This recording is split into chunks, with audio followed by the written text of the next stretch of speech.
रात का समय था, बाहर तेज बारिश हो रही थी। बिजली की चमक खिड़कियों से झांकती तो लग रहा था मानो आसमान किसी भूली बिसरी याद को फिर से जी रहा हो। बादल गरज रहे थे और हवाएं खिड़कियों की सलाखों से टकराकर मन के किसी कोने को कुरेद रही थीं। कमरे में बैठी थी मनमोहिनी, नाम के अनुरूप ही एक रूप की देवी, लंबी सांवली पर छवि ऐसी कि चांद भी शर्मा जाए। वो अकेली थी, लेकिन अकेली नहीं।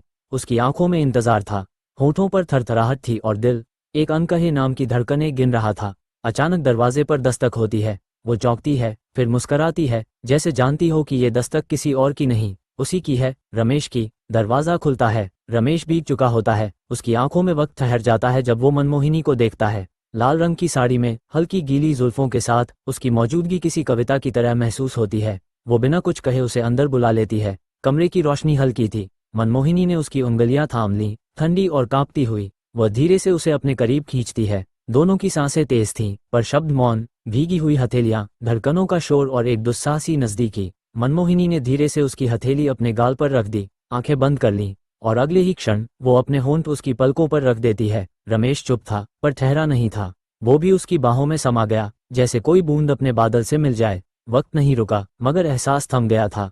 वे एक दूसरे में समा गए। रात साक्षी बनी, बादल शांत हो गए, और खिड़की पर बारिश थिरकती रही, जैसे कोई मधुर राग बज रहा हो। मनमोहिनी ने धीरे से कहा, ये रात सिर्फ बारिश की नहीं थी, ये हमारी थी। रमेश मुस्कुराया, और अब हर सुबह तुम्हारी होगी।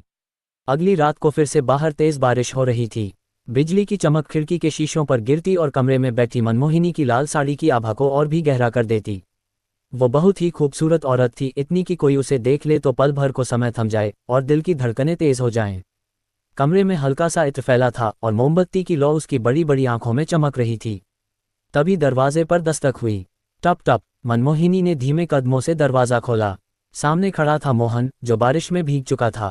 उसका कुर्ता उसकी त्वचा से चिपका हुआ था और आंखों में झिझक थी। मनमोहिनी की नज़र उस पर पड़ी। वो मुस्कुराए। आओ मोहन, उसने कहा, बहुत ठंड लग रही होगी ना? आओ, मैं तुम्हें गर्म कर देती हूँ। उसकी बातों में नमी थी, पर गर्माहट भी। मनमोहिनी ने मोहन के हाथ थामे अपनी पतली उंगलियों को उसकी उंगलियों में उलझा दिया। मोहन कांप रहा था, शायद बारिश से, शायद भावनाओं से। मनमोहिनी ने उसके होंठों पर अपने होंठ रख दिए, एक नर्म, धीमा, पर गहरा चुंबन। एक पल के लिए समय जैसे ठहर गया। कमरे का तापमान धीरे धीरे बढ़ने लगा। बारिश बाहर थी, लेकिन भीतर भीतर तो आग लग चुकी थी। मोहन की हथेलियां अब कांप नहीं रही थीं, वो मनमोहिनी की पीठ पर टिक चुकी थीं। मनमोहिनी ने अपनी लाल साड़ी का पल्लू एक और सरकाया और मोहन के करीब आ गई। वो कोई वासना नहीं थी, वो प्रेम था, वर्षों से दबे भावों की बारिश जो अब फूट पड़ी थी।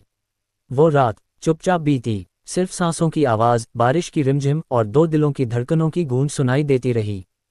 ये दो रात मनमोहिनी ने जो शारीरिक संबंध रमेश और मोहन से वह केवल उसकी कल्पना में रात को सोते हुए सपने में थे, न कि हकीकत में। इसी तरह से मनमोहिनी को हर रात अलग अलग मर्दों के सपने आते हैं और वह सपने में उनके साथ शारीरिक संबंध बनाती। सुबह जब उठती तो मन फिर भारी हो जाता कि यह तो सपने में था, हकीकत में नहीं। एक रात उसका ससुर अपने कमरे में शराब पी रहा था, अकेला था क्योंकि उसकी पत्नी मर चुकी थी। मनमोहिनी भी विधवा थी। उसे रात में अपने ससुर के नजदीक गई और उनसे मीठी मीठी बातें करने लगी। मनमोहिनी लाल रंग की साड़ी डाली थी और बहुत ही खूबसूरत लग रही थी। ससुर और विधवा दोनों की बार बार आंखें मिल रही थी। मनमोहिनी ने ससुर से पूछा कि आपको अकेलापन नहीं लगता, और ससुर का हाथ पकड़ लिया और बोली, क्यों ना हम दोनों आज मिलकर इस अकेलेपन को खत्म कर ले, और अपने ससुर के होठों पर एक चुम्मा दे दिया। अब ससुर से भी नहीं रह गया और दोनों ने एक दूसरे को कसकर पकड़ लिया। रात भर दोनों ने खूब प्यार किया, एक दूसरे की शारीरिक प्यास को बुझाया। सुबह दोनों जब उठे तो बहुत खुश थे।